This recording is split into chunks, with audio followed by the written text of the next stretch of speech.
ఓం నమః శివాయ. శ్రీ శివపురాణం.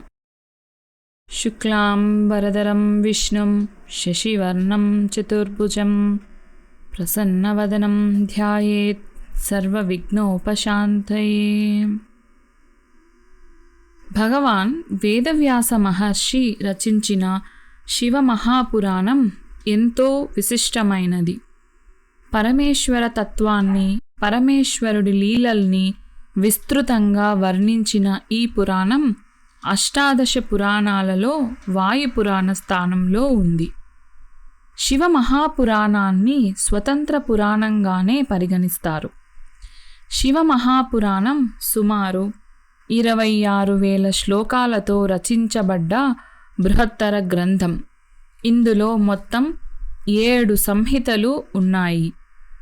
విద్యేశ్వర సంహిత, రుద్ర సంహిత, శతరుద్ర సంహిత, కోటి రుద్ర సంహిత, ఉమా సంహిత, కైలాస సంహిత, వాయు సంహిత అనేవి 7 సంహితలలో శివ సిద్ధాంతం, ఎన్నో ఉపాఖ్యానాలు, స్తోత్రాలు, శివలింగాల చరిత్రలు తదితర విశేషాలు సవివరంగా చెప్పబడ్డాయి.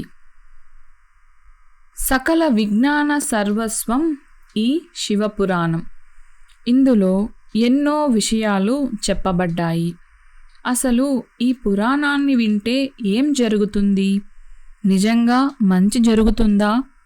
కష్టాలు, బాధలు తీరి ఆనందంగా ఉంటారా?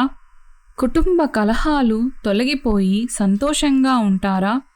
ఇలా ఈ పురాణం వింటే ఎన్నో అద్భుతాలు జరుగుతాయి అని నమ్మకం. మరి నిజంగా అంతటి మహాత్యం ఉన్న ఈ శివపురాణంలో ఏ విషయాలు చెప్పబడ్డాయి అనేది చూస్తే, ఇందులో చెప్పబడ్డ విషయాలు విద్యేశ్వర సంహిత, రుద్ర సంహిత, శతరుద్ర సంహిత, కోటి రుద్ర సంహిత, ఉమా సంహిత, కైలాస సంహిత, వాయువ్య సంహిత, ఇలా ప్రతి సంహితలోనూ ఎన్నో పురాణ వివరాలు చెప్పబడ్డాయి.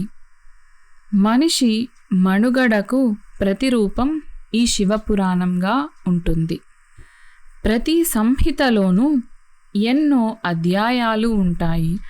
ప్రతి అధ్యాయం కూడా మానవ మనుగడకు సంబంధించిన ప్రశ్నలు, సమాధానాలు, నిత్య కృత్యాలు, కాలానుగుణంగా ప్రవర్తించే తీరు, మనిషి పుట్టుక నుంచి మరణం వరకు ఉండాల్సిన విధానం, శివుడికి మనిషికి ఉన్న అనుబంధం, శివ పూజా మహాత్యం, శివక్షేత్రాలు, ఇలా ఎన్నో వివరాలు సవివరంగా చెప్పబడ్డాయి.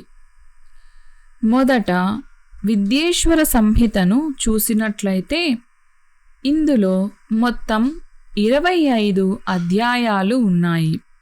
వీటిలో ముని ప్రశ్న, శివపురాణ పరిచయం, శ్రవణం, మననం, కీర్తనల ప్రాముఖ్యత, లింగమూర్తి విశేషాలు, బ్రహ్మ విష్ణువుల సంవాదం, శివరాత్రి మహత్యం, అరుణాచలం, పంత్ అకృత్యాలు, ప్రణవ పంచాక్షరి, లింగ ప్రతిష్ఠ, శివతీర్థాలు, క్షేత్రాలు, సదాచారం, సౌకర్యం, ధర్మానుష్ఠానం, 3 రకాల యజ్ఞాలు, దానం, దేశకాల, పాత్ర, శివ పూజా విధానం, దాని ఫలితం, ప్రణవ పంచాక్షరి మంత్ర జప మహిమ, శివలోక వైభవం, శివలింగం మహిమ, పార్థివ శివలింగ మహత్యం, పాద పూజ మహిమ, శివ నైవేద్యాలు, శివనామ మహిమ, భస్మధారణ మహత్యం, రుద్రాక్ష మహత్యం, ఇలా అనేక విషయాలు చెప్పబడ్డాయి. ఇలా ప్రతి సంహితలో ఎన్నో అధ్యాయాలు, ఎన్నో వివరాలు చెప్పారు. అవన్నీ కూడా మీకు సంక్షిప్తంగా శివపురాణం వీడియోస్లో చెప్పబడింది. అన్ని ఎపిసోడ్స్ని విని శివతత్వాన్ని అర్థం చేసుకొని ఆ శివుడి కృపకు పాత్రులవ్వండి. శివపురాణం, దాని మహత్యాన్ని తెలుసుకోండి. మరిన్ని శివపురాణ ఆధ్యాత్మిక వీడియోస్ కోసం నా ఛానల్ని సబ్స్క్రైబ్ చేయండి.